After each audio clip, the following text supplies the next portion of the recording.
Hello student, कैसे हैं आप सभी।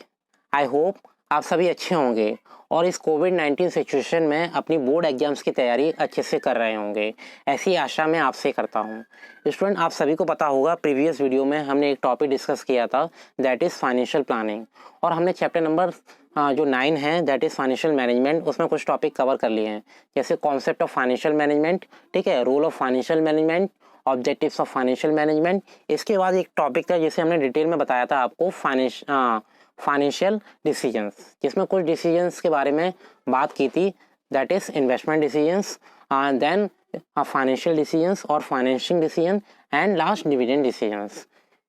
तो इन डिसीजंस को कौन कौन से फैक्टर्स अफेक्ट करते हैं इसके बारे में भी मैंने आपको बता दिया है, और इसके बाद जो नेक्स्ट टॉपिक था दैट इज़ फाइनेंशियल प्लानिंग, उसके बारे में भी बता दिया है।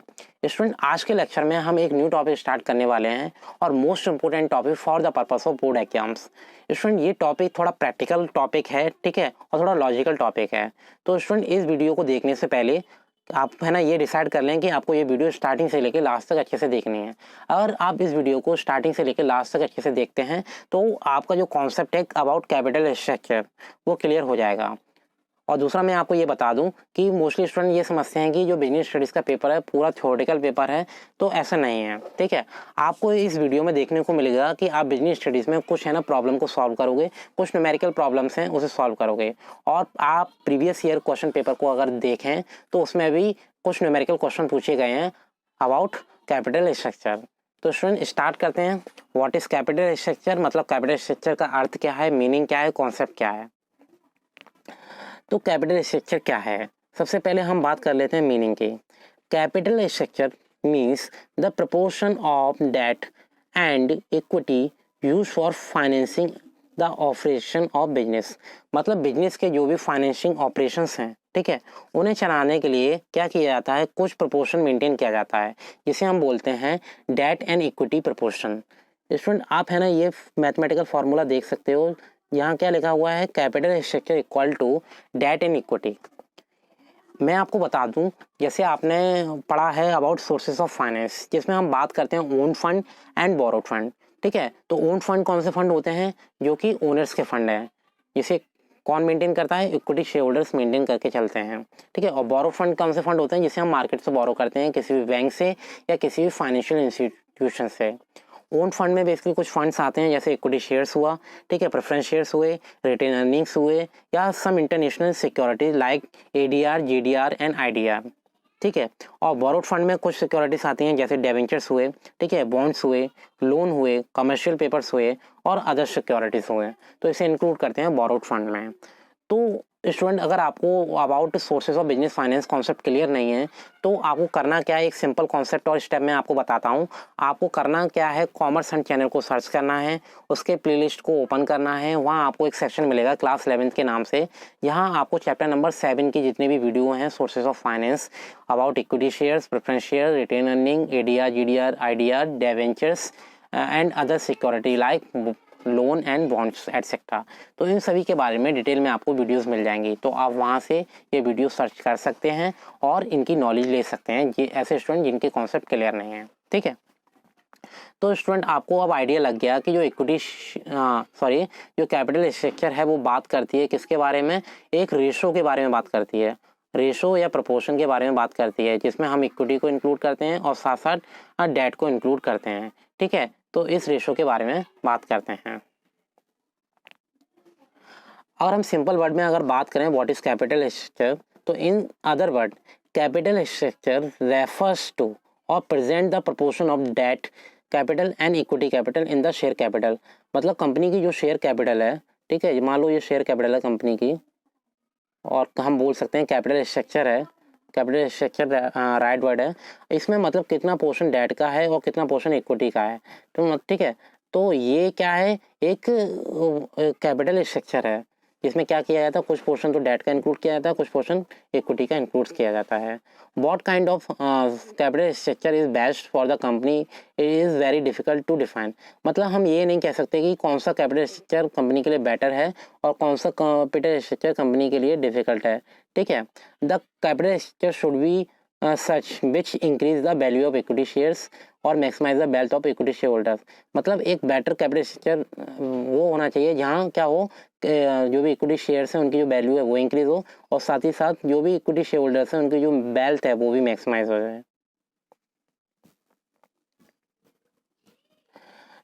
Now debt and equity differ in cost and risk. अब स्टूडेंट जो डेट है और इक्विटी है, दोनों फैक्ट को क्या करता है, जो डेट जो कॉस्ट है और दूसरा रिस्क है, ये दोनों फैक्टर अफेक्ट करते हैं। जैसा कि आप सभी को पता है, डेट बेसिकली क्या एक चीपर सोर्स है, सस्ता सोर्स है, ठीक है, और ये इजीली क्या होता है, अवेलेबल हो जाता है। और साथ ही साथ हम ये कह सकते हैं कि जो भी इन्वेस्टर्स हैं जो इन्वेस्ट कर रहे हैं, ठीक है, डेट में, तो उन्हें क्या मिलता है, एक certain kind of percentage of interest मिलता है। जैसे एग्जाम्पल कंपनी दे रही है 10% की रेट से, पर जो इक्विटी है उसमें क्या है, किसी भी तरीके का जो भी डिविडेंड है वो फिक्स नहीं किया जाता, ये डिपेंड करता है कंपनी की जो भी अर्निंग्स हैं। तो कॉस्ट एंड जो भी रिस्क है ये दोनों फैक्टर अफेक्ट करते हैं। Clear? As debt involve less cost but it is very risky. Debt में मतलब क्या है, कॉस्ट कम लगती है पर ये रिस्की है, ठीक है। And security are expensive security but there is a safe security from company point of view. और दूसरा जो इक्विटी है वो क्या है, एक्सपेंसिव सिक्योरिटी है। अब स्टूडेंट बात करते हैं अबाउट इक्विटी एंड डेट। तो सबसे पहले डेट के बारे में बात करते हैं। Debt is risky because payment of regular interest on debt is a legal obligation. अब ये डेट रिस्की क्यों है, इसका रीजन आपको पता होना चाहिए, क्योंकि क्या होता है, एक स्पेसिफिक काइंड ऑफ पेमेंट देना पड़ता है इंटरेस्ट का, ठीक है, क्योंकि ये एक लीगल ऑब्लिगेशन है। Clear? In case they fail to pay, debt security holders can claim over the assets of the company, and if firm fail to meet return और principal amount it can even go to liquidation and stage of insolvency. अगर मान लो company fail हो जाती है ये date को पे करने में, या जो भी प्रिंसिपल अमाउंट है उसे फेल पे करने में, तो कहीं ना कहीं कंपनी क्या होगी, कंपनी की जो असेट्स हैं उसे उससे रिकवर किया जाएगा, या कंपनी की सिचुएशन कैसी हो जाएगी, या फिर लिक्विडेशन की हो जाएगी, या मान लो कंपनी क्या हो जाएगी, इंसॉल्वेंट हो जाएगी, मतलब दिवाली हो जाएगी। अगर हम बात करें इक्विटी सिक्योरिटीज़ की, equity security are safe security from company point of view as company has no legal obligation. क्योंकि कंपनी पॉइंट ऑफ व्यू से देखें तो कहीं ना कहीं जो इक्विटी सिक्योरिटी है वो क्या है, सेफ सिक्योरिटी है, क्योंकि यहाँ किसी भी तरीके का लीगल ऑब्लिगेशन नहीं होता कि हाँ स्पेसिफिक काइंड ऑफ जो पेमेंट है वो देना ही देना है, ठीक है। ये डिपेंड करता है मार्केट सिचुएशन पर और रेट ऑफ अर्निंग पर। If it is running in loss but these are expensive security. हो सकता है ये लॉस में मतलब रन कर सकते हैं, पर क्या है, यहाँ कोई फिक्स कमिटमेंट नहीं किया जाता।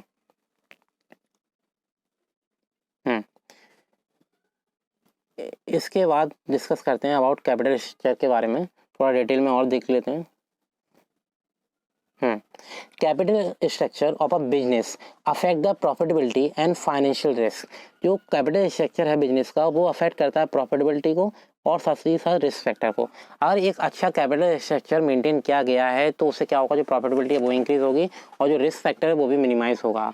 एक अच्छा कैपिटल स्ट्रक्चर वही माना जाता है जहाँ प्रॉपर मिक्सअप हो, किसका, इक्विटी का एज वेल एज डेट का। A best capital structure is one which result in maximizing the value of equity shareholders or which bring rise in price of equity shares। जैसे कि मैंने आपको बताया था, एक अच्छा कैपिटल स्ट्रक्चर वही है जहाँ क्या हो, जो भी इक्विटी शेयर्स हैं उनकी जो वैल्यू है वो मैक्सिमाइज करे, इंक्रीज करे, और जो भी वेल्थ है वो भी अच्छी मेंटेन हो सके। Generally company uses the concept of financial leverage to set up capital structure. Company क्या करती है, जो कैपिटल स्ट्रक्चर है उसे मेंटेन करने के लिए एक न्यू टर्म को यूज़ करती है, दैट इज़ फाइनेंशियल लिवरेज। अब स्टूडेंट ये फाइनेंशियल लिवरेज क्या है इसके बारे में हम बात कर लेते हैं, ठीक है। तो फाइनेंशियल लिवरेज को अदर नेम से भी जाना जाता है, that is trading on equity, ठीक है। तो ट्रेडिंग ऑन इक्विटी के नाम से भी जाना जाता है फाइनेंशियल लिवरेज को। तो what is financial leverage? Financial leverage refers to proportion of debt in the overall capital, ठीक है, मतलब जो भी ओवरऑल कैपिटल है उसमें डेट का प्रोपोर्शन क्या है। अगर हम मैथमेटिकली बात करें तो financial leverage is equal to D upon T. अब यहाँ डी क्या है, डेट, एंड ई क्या है, इक्विटी। मतलब ये किसका प्रोपोर्शन है, डेट और इक्विटी का। With debt fund company fund and earnings increase because debt is a cheaper source. जैसा कि आपको रीजन पता चल गया कि जो डेट है वो चीपर सोर्स क्यों है, ठीक है, और इस पर डिपेंड करता है जो भी कंपनी की फंडिंग है और अर्निंग्स हैं। But it is very risky to involve more debt in capital structure. और हम मतलब हम इसे रिस्की इसलिए कह सकते हैं, अगर कम कैपिटल स्ट्रक्चर में अगर मान लो ज़्यादा से ज़्यादा डेट को मिक्स कर लें और इक्विटी का पोर्शन कम कर दें, तो उस केस में ये कहीं ना कहीं क्या है, रिस्की कैपिटल है। क्योंकि आपको पता है जो भी कंपनी है उसे एक सर्टेन परसेंटेज ऑफ इंटरेस्ट देनी है। अगर ज़्यादा डेट लेंगे तो ज़्यादा इंटरेस्ट देनी पड़ेगी। More debt will result in increase in earning only when the rate of earning of the company. तो आपको कॉन्सेप्ट क्लियर हो गया होगा। ज़्यादा डेट पोर्शन लेंगे तो ज़्यादा देना पड़ेगा फिक्स से, प्रॉफिट हो या लॉस हो। क्लियर। हाँ, इसके बाद बात करते हैं return on investment should be और more than the return interest on debt. तो हमेशा ऐसा माना जाता है कि जो रिटर्न ऑन इन्वेस्टमेंट है, ठीक है, वो हमेशा क्या होना चाहिए, ज़्यादा होना चाहिए किससे, रेट ऑफ इंटरेस्ट से। और return on investment of the company is less as compare to return on debt और इंटरेस्ट ऑन डेट। तो उस केस में हो सकता है कंपनी को लॉस हो। The owners of a company gain और earning per share is more when debt is involve.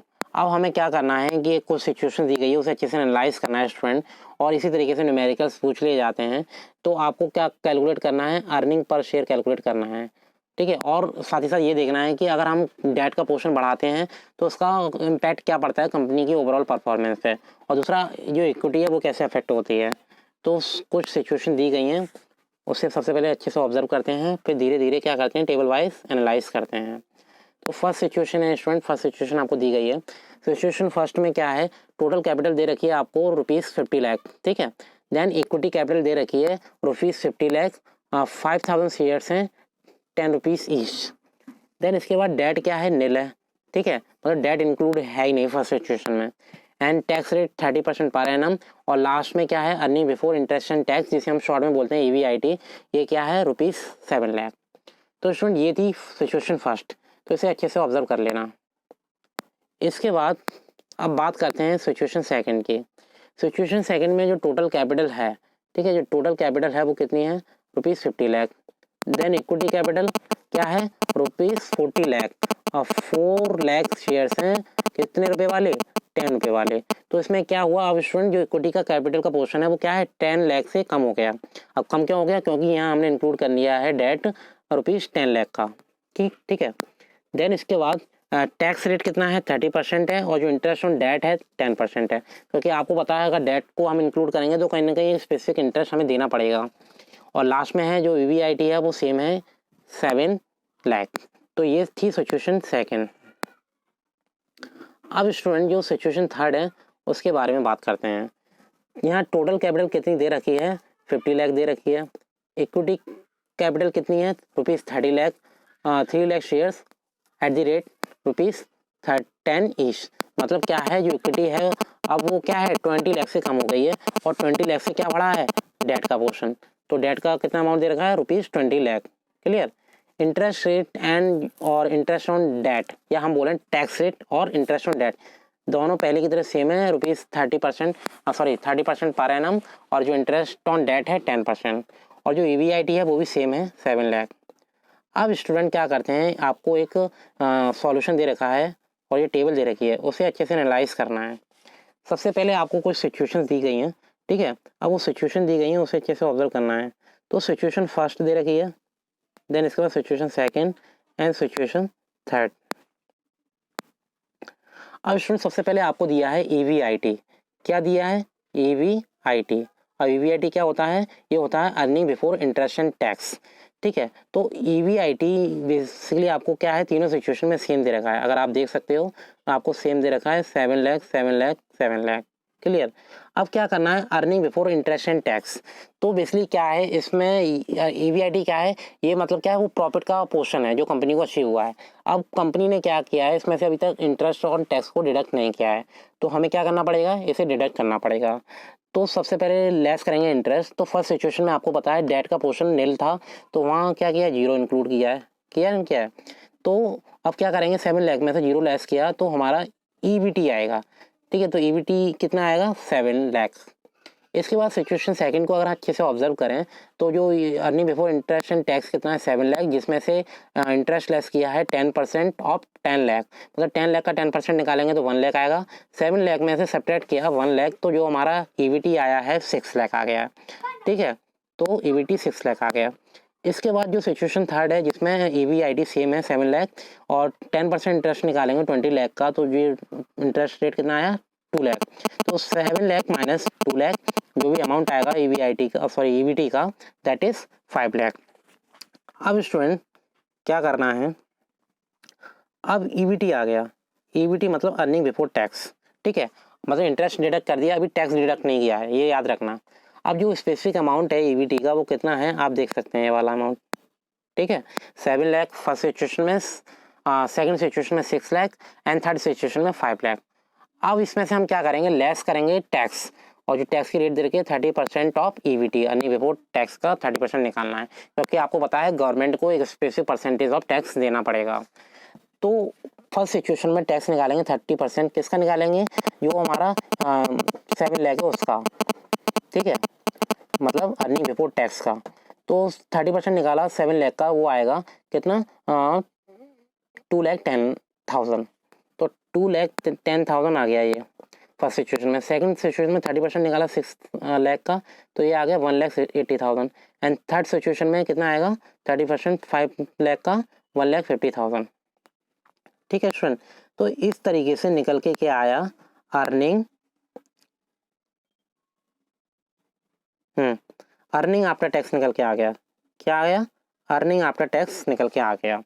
अब अर्निंग आफ्टर टैक्स की जो वैल्यू है वो कितनी है आप देख सकते हैं। देखो 4,90,000 फर्स्ट सिचुएशन में, सेकंड सिचुएशन में क्या है 4,20,000 एंड थर्ड सिचुएशन में क्या है 3,50,000। तो स्टूडेंट आपने देखा होगा अगर जैसे जैसे डेट का पोर्शन बढ़ रहा है तो कहीं ना कहीं क्या है अर्निंग आफ्टर टैक्स क्या हो रहा है, डिक्लाइन हो रहा है। फर्स्ट सिचुएशन में डेट का पोर्शन था ही नहीं, तो अर्निंग आफ्टर टैक्स कितना हुआ 4,90,000। सेकंड सिचुएशन में 4,20,000 एंड लास्ट सिचुएशन में और डिक्लाइन हो गया 3,50,000।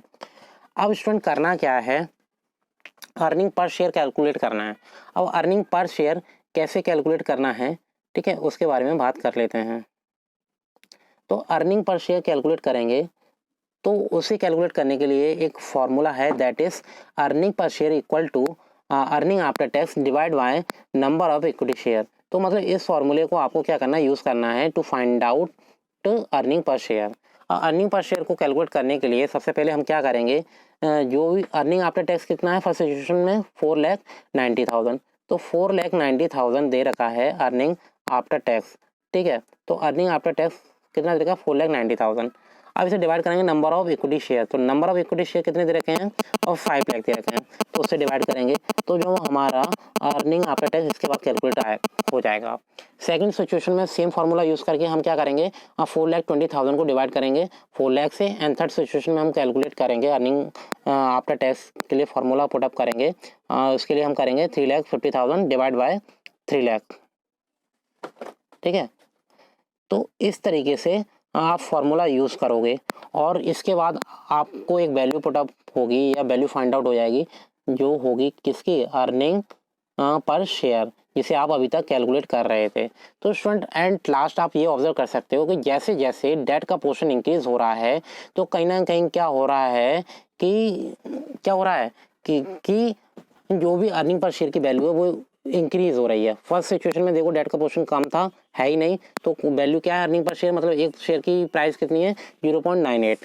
सेकंड सिचुएशन में हमने इंक्लूड कर लिया डेट का पोर्शन तो 1.05 हो गया और थोड़ा और बढ़ा दिया तो 1.16। तो इस तरीके से आपने देखा जो भी कैपिटल स्ट्रक्चर है कंपनी का ओवरऑल, अगर उसमें डेट और इक्विटी का पोर्शन हम इंक्लूड करेंगे और ऐड और सब्ट्रैक्ट करेंगे तो कहीं ना कहीं overall capital of a company क्या होगी और कैपिटल स्ट्रक्चर अफेक्ट होगा। तो आई होप स्टूडेंट आपको ये सिचुएशन अच्छे से समझ में आ गई होगी। जब रिटर्न ऑन इन्वेस्टमेंट ज़्यादा होगा और इंटरेस्ट रेट से, तो उस सिचुएशन में अर्निंग पर शेयर किस तरीके से निकालेंगे।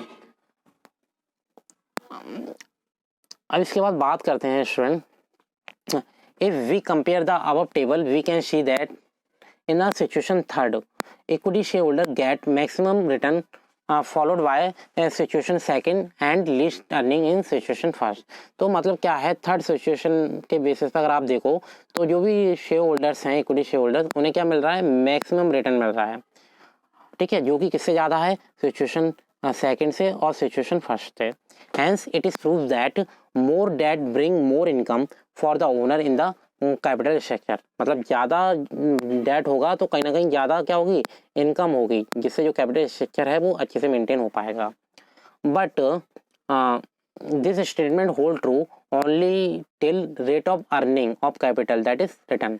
ठीक है, अब ये ट्रू कब होगा, जब return earning that is capital अच्छे से रिटर्न हो। ठीक है, on investment of capital is more than the rate of interest charged on debt, as we can see return on investment in the example। अगर मतलब जो रिटर्न ऑन इन्वेस्टमेंट ज़्यादा होगा किससे, जो रेट ऑफ इंटरेस्ट है उससे, तो उस केस में हम किस तरीके से कैलकुलेट करेंगे, अगर हम सिचुएशन देखें तो अगर इन्वेस्टमेंट रिटर्न ऑन इन्वेस्टमेंट देखें तो किस तरीके से कैलकुलेट करेंगे, उसके लिए फॉर्मूला है that is earning before interest and tax divide by total investment. ठीक है, तो ये फॉर्मूला पुटअप करेंगे तो और मल्टीप्लाई कर देंगे 100 का, तो 7 lakh divide by 50 lakh multiply 100। तो इस तरीके से आप स्टूडेंट देख सकते हो जो रिटर्न ऑन इन्वेस्टमेंट निकल के आ रहा है। ठीक है, जो रिटर्न ऑन इन्वेस्टमेंट आ रहा है वो कितना आ रहा है, 40%।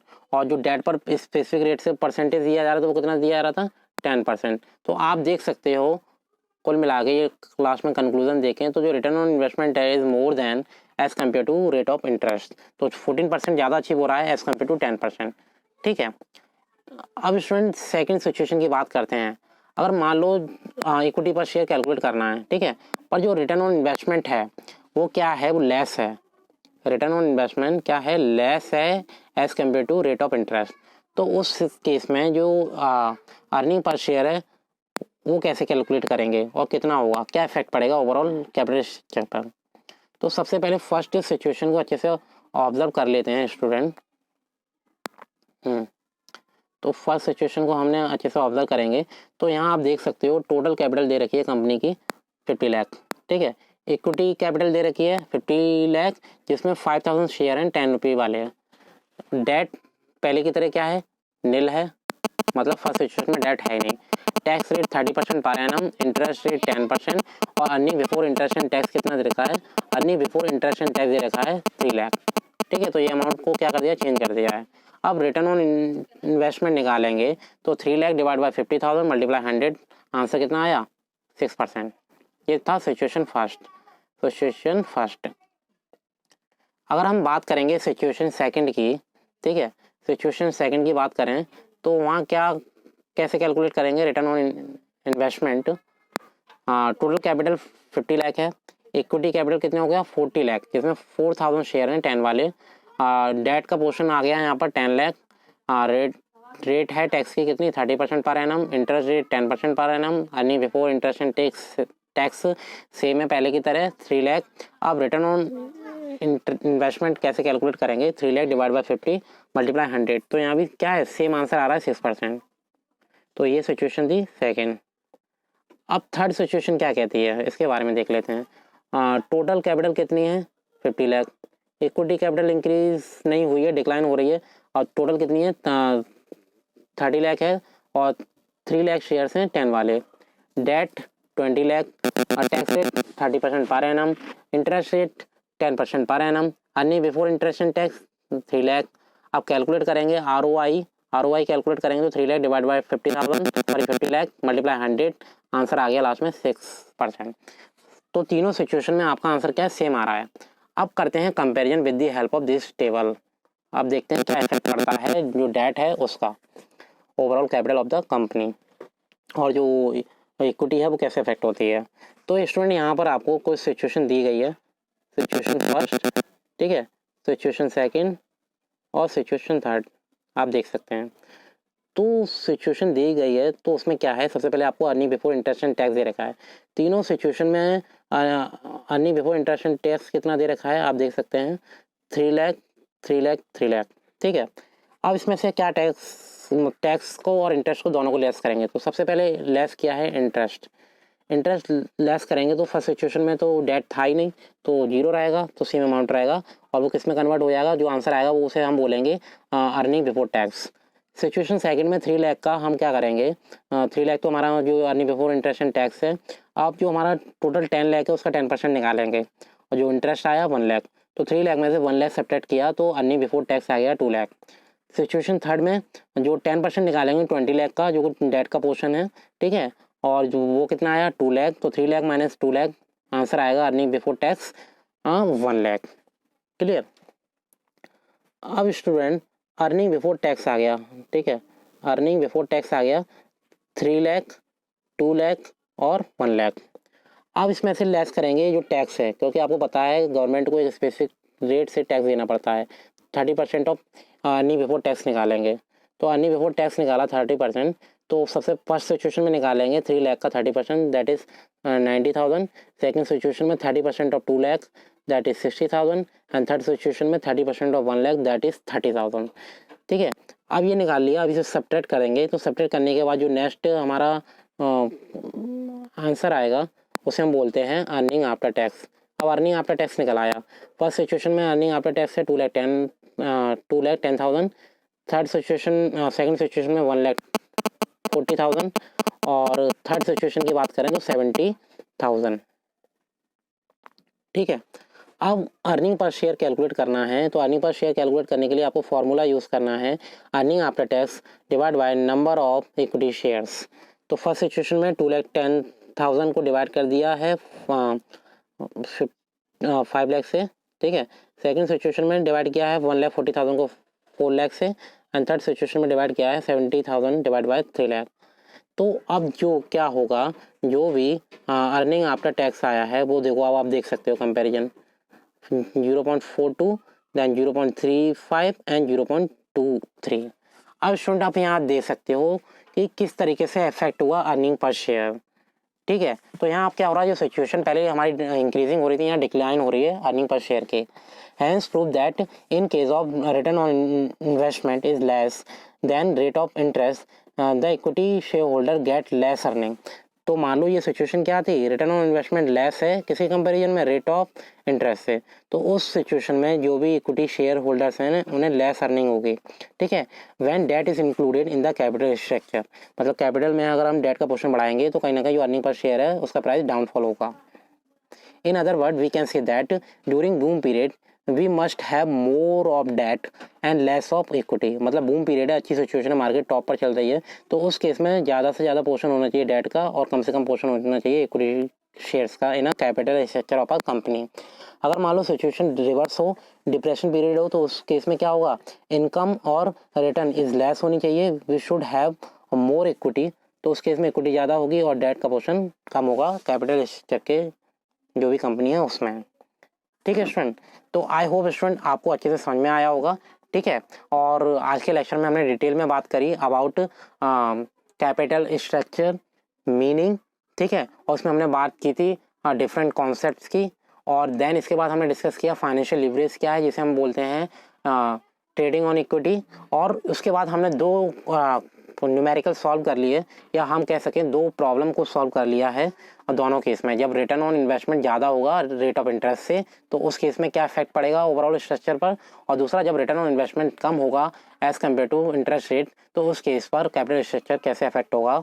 ठीक है, तो स्टूडेंट आज के लेक्चर में इतना ही डिस्कस करना था, और नेक्स्ट लेक्चर में हम डिस्कस करेंगे एक new topic that is factor determining the capital structure.